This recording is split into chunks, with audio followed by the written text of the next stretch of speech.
बिहार सरकार की ओर से कराई गई जातीय आधारित जनगणना की रिपोर्ट सोमवार यानी आज जारी कर दी गई। बिहार सरकार के अपर मुख्य सचिव विवेक कुमार सिंह ने ये रिपोर्ट जारी करते हुए बताया कि बिहार की कुल आबादी 13 करोड़ से अधिक है। साथ ही ये जानकारी भी दी कि कौन सी जाति की कितनी आबादी है। बिहार सरकार के अपर मुख्य सचिव विवेक कुमार सिंह ने जातीय आधारित जनगणना की रिपोर्ट जारी करते हुए बताया कि राज्य में कुल आबादी 13 करोड़ से ज्यादा है। वहीं मुख्यमंत्री नीतीश कुमार ने जातीय जनगणना की रिपोर्ट जारी होने के बाद टीम को बधाई दी। नीतीश कुमार ने बताया कि बिहार में कराई गई जाति आधारित जनगणना को लेकर शीघ्र ही बिहार विधानसभा के उन्हीं 9 दलों की बैठक बुलाई जाएगी और जातीय आधारित जनगणना के परिणामों से उन्हें अवगत कराया जाएगा। सीएम ने सोशल मीडिया साइट एक्स पर कहा, आज गांधी जयंती के शुभ अवसर पर बिहार में कराई जातीय आधारित जनगणना के आंकड़े प्रकाशित कर दिए गए। जातीय आधारित जनगणना के कार्य में लगी हुई टीम को बहुत बहुत बधाई। जातीय आधारित जनगणना के लिए सर्वसम्मति से विधानमंडल में प्रस्ताव पारित किया गया है। बिहार विधानसभा के सभी 9 दलों की सहमति से निर्णय लिया गया कि राज्य सरकार अपने संसाधनों से जातीय आधारित जनगणना कराए और दिन 2/6/2022 को मंत्रिपरिषद से इसकी स्वीकृति दी गई थी। इसके आधार पर राज्य सरकार ने अपने संसाधनों से जातीय आधारित जनगणना कराई है।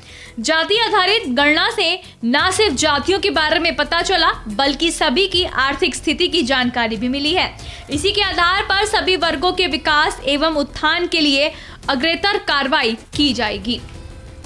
तो वहीं बिहार के डिप्टी सीएम तेजस्वी यादव ने भी सोशल मीडिया साइट एक्स पर कहा कि बिहार के जाति आधारित सर्वे के आंकड़े सार्वजनिक, ऐतिहासिक क्षण, दशकों के संघर्ष का प्रतिफल। अब सरकार की नीतियों और नीयत दोनों ही जाति आधारित सर्वे के इन आंकड़ों का सम्मान करेंगी। इसी के साथ दूसरी ओर राजद प्रमुख लालू प्रसाद यादव ने भी जातीय गणना को लेकर ट्वीट किया। उन्होंने लिखा कि आज गांधी जयंती पर इस ऐतिहासिक क्षण के हम सभी साक्षी बने हैं। बीजेपी की अनेक साजिशों, कानूनी अड़चनों और तमाम षड्यंत्रों के बावजूद बिहार सरकार ने जाति आधारित सर्वे को रिलीज किया।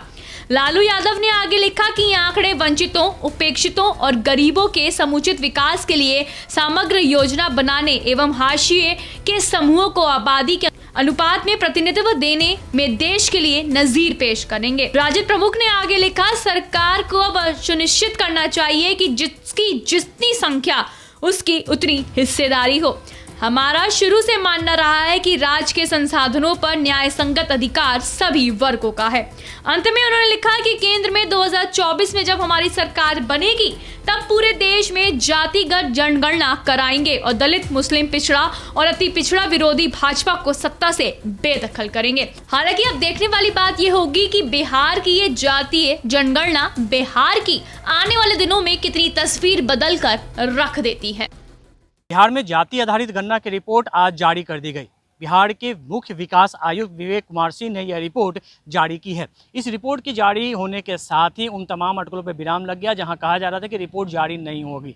लेकिन इस रिपोर्ट के जारी होने के बाद कई जो बातें हैं वो सामने खुल कर आ गई हैं और सबसे बड़ी बात कि इस पूरे रिपोर्ट को तैयार करने में जो आंकड़े दिए गए हैं उसमें सामने आया है कि बिहार में 2,83,44,107 परिवारों के बीच ये गणना की गई, जिनमें 13,07,25,310 व्यक्तियों की यह गणना की गई है। और इस गणना में उन लोगों को भी शामिल किया गया है जो बिहार के बाहर निवास करते हैं लेकिन अस्थायी रूप से बिहार के निवासी हैं।